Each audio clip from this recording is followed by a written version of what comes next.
When I think about Spurs, it kind of it's incredible because not only do I get a feeling that they're flying under the radar, but they are in our face asking for attention. They'll probably like to stay under the radar for the most part, but this is just incredible. Again, another win at home, seven straight in the Premier League as well. They're unbeaten in the Premier League as well. Statistics when it comes to Harry Kane and Son, who's alive once again. We all know that, but I just get a feeling that we always talk about Arsenal. Fair play, they're top of the league, and Spurs lost to them just very recently. But then again, we talk about Manchester United, Cristiano Ronaldo. What a job Ten Hag has done. We talk about Chelsea. Graham Potter's coming in. Again, Chelsea are reborn. We even squeeze in Liverpool, even though they're not doing well, because we know eventually they'll come good. So that's the topic of conversation. And here we are, Antonio Conte and Spurs. As we speak after this game, they're level on points with Manchester City, right? So if you want to call it second or third, obviously they're third in the table, but they're having a great season. And let's not forget, this was happening in a very difficult week or 10 days, whatever you want to call it. I mean, remember that situation with Gianpiero Ventrone, their fitness coach, who passed away unexpectedly. That happened before an incredibly tough game against Brighton. We saw the emotion of Antonio Conte before the game. We saw the emotion from Harry Kane after the game when he was talking about that and teared up just a little bit. We take these things for granted. This is a family. This man has meant so much. You see him every day, twice a day, three times a day sometimes, right? And here they are, went on to beat Eintracht Frankfurt in the Champions League. I fully believe that they're going to come out of that group. And of course, this one against Everton, ever improving Everton team under Frank Lampard. So I just think that we got to give him a lot more attention, a lot more love. Yes, they don't always do it in a beautiful way, but then again, who cares? It's Antonio Conte's team, and they are a very good team this season. When it comes to Harry Kane, you always feel that he continues to prove himself over and over and over again, just as he breaks all these records, and he has been a prolific goal scorer in the world. I mean, forget the Premier League. I mean, he's been that prolific, right? He's always in the conversation, or should be in the conversation, as the best number 9. It doesn't always work that way because you do have Erling Haaland, you have Robert Lewandowski and others. You know what he is? I think he's the best 9.5 in the world. He really is. Because we talk about him coming deep into midfield and what he does. That second goal was perfect, right? Just think about it. He was good in the second half. I'll get back to that in a second.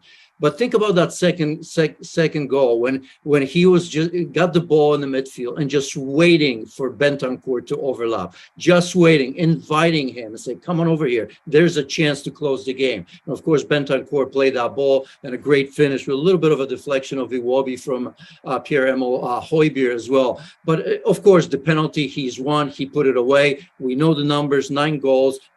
Actually a good start to the season, which hasn't always been the case. It feels to me that he's been questioned over and over again for absolutely no reason whatsoever, because how many years has he been proven now how good of a striker he is, how consistent he is? So well, he gets credit from me, and I would imagine from most of the people.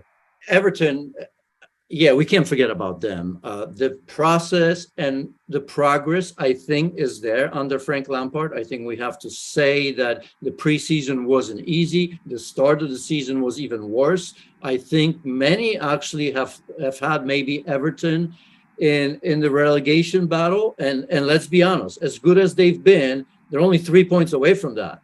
And that's the Premier League. Even though I think Frank Lampard will be relatively happy, because you've mentioned Amadou Onana had a great chance. Demarai Gray in the first half had a very good chance to maybe change that game, right? If Everton scores first, I don't know, because Spurs didn't look great in the first half. They had looks, but it wasn't anything special. So they have to be careful. They lost to Manchester United. Now they've lost to Spurs as well. And once again, they're looking over their shoulder. But scoring is an issue. We all know, didn't look up, 8 or 9 goals in the Premier League right now. Good news is that Calvert-Lewin is getting back into it. So he could be, he certainly will be helpful in that department. Anthony Gordon didn't play today, 5 yellow cards, so he was sitting on suspension as well. And he's also a very important part of of this, but I like their organization. I like their discipline.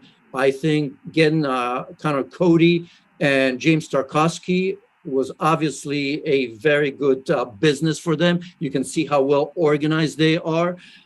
So good things will still come, but I think we're going to see Everton Football Club kind of up and down season for the most part. My favorite questions about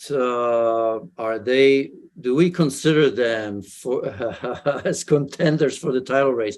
I'll say the same thing as I've said about Arsenal, and Arsenal top of the league. I think they'll contend with Manchester City, maybe deep into the season, but I think this is absolutely Manchester City to lose in terms of talent, depth, and everything else. Manchester City are having a very, very good season, a great season so far anyway. So I think it's going to be very difficult, if not impossible, for anybody else to take it away from them. But I do think that both Arsenal and Spurs we'll make it a go. We'll make it a fight a little bit longer. And I do still think, by the way, that there's going to be a push from Liverpool to finally come good. And I think Chelsea is going to be a super season, as it always is in the Premier League. What a league.